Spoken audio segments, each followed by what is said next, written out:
Hands up, who's had a client that's really just bought really close listening and got nothing out of the coaching? Part of the magic of real powerful transformation is creating the context for the coaching, creating the context for the listening.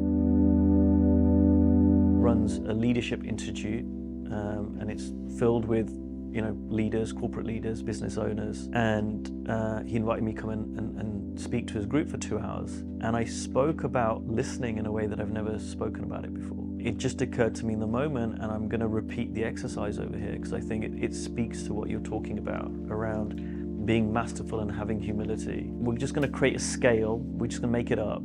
It's subjective.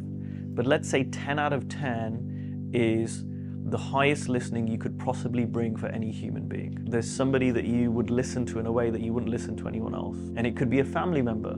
It could be, a historical figure. It could be someone that no one else in the room knows, but you'll have a listening where you're just like every single word you're hanging on to, you're taking it on board, you're taking the gold from absolutely everything. And let's call that a 10 out of 10 listening. And then let's do the exact opposite of that, which is like, you could have someone speaking, the most divine truth, and you're going to find something wrong with it. I didn't like the way they said that word. They speak too quickly, right? Or you just switched off. There's a zero listening to that. So we're creating this imaginary scale. Now, I want you to all be really honest. What level are you at right now? Because you're all between 1 and 10. So who's brave enough to shout out a number? 8.5, right? I'm at 2. Thank you. So we got a range. And by the way, if you're watching this on the replay, do this exercise. So we've had everyone in the room, or a handful from the room, say something between 2 and 8.5. It doesn't matter what the number is. What happens if you move up a number?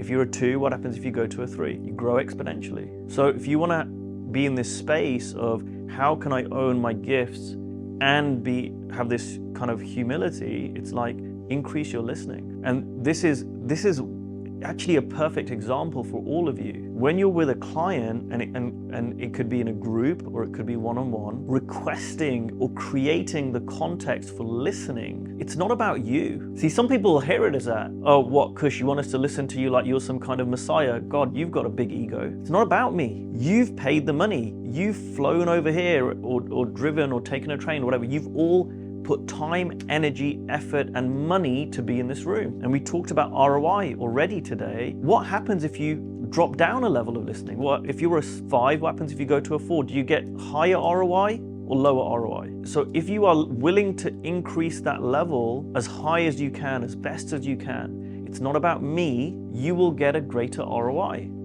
You will get more out of this. Guess what happens if you do that to other people in the room? Same thing. There's something that someone else will say in this room that if you were really listening, it would be worth the price of the school alone. Not me, not someone in the room. And it could be the person in the room who's making the least amount of money. It's got nothing to do with income. I'm not saying this from judgment, I'm saying this from observation. I've run this school 3 times, this is the 4th time. I have seen people in the room bring such an open listening to someone else in the room. They've told me, Kush, you were pretty good, but wow, so-and-so, it was worth me coming to the school to meet so-and-so. The same person they describe, someone else will have told me something not so good about them, and they're just judging that person. It's the same person. It's the same school, except it's not. Right now, there's not one experience of this school. Every single person in this room has got their own experience of what's happening. And I implore you, for your benefit, do this. And I, and we've had this conversation a couple of times, we create our listening. We create our listening of each other. We create our listening of other people. Those of you who've been in the school before, I'm assuming you've had a good experience. That's why you've come back again. If I had a gun to your head, or if I had a gun to your loved one's head and said, right, this Uncle Shane's getting too big for his boots. We need to take down the AJC. It's going to change the planet. We can't have that happening, right? I'm representing the Illuminati or something, right? And you have got to now write a book about why the AJC is complete horseshit. And you cannot lie.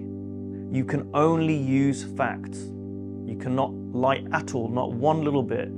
You can only use facts. You could write a really compelling book about it. That's the power we have as creators. Who here is in love? If they've got a romantic partner, who here's in love? Every single one of you could. I am not telling you to do this, but I'm showing you. You could write a book only using facts about your partner and write a really compelling case about why you have the worst partner on the planet. Some of you have started writing that book already. Right? There've been chapters through your marriage or your relationship. That's the power we have. And that's a really big part of it. And again, one of my really big learnings, I think it was last year, I was having a conversation with my coach, and I was asking him, hey, there are people out there that have a really inaccurate understanding of what you do. There are people out there, some people who've worked with him who go, yeah, you know, like we've got all we can get. Like I've got all I can learn. And I said, I'm here and I'm listening to you and I'm like, this is gold. And I haven't heard anyone else speak about it. I don't think anyone else gets this. And I would speak to people and I go, oh yeah, you know, this is what I learned in my last session. And they'd look at, and I'm like, you must have covered this. No. So I'm like, oh, they definitely haven't got all they could get. And so I asked him, I said, and I was kind of coming from a place of, isn't it your job to tell them, hey, you're missing it.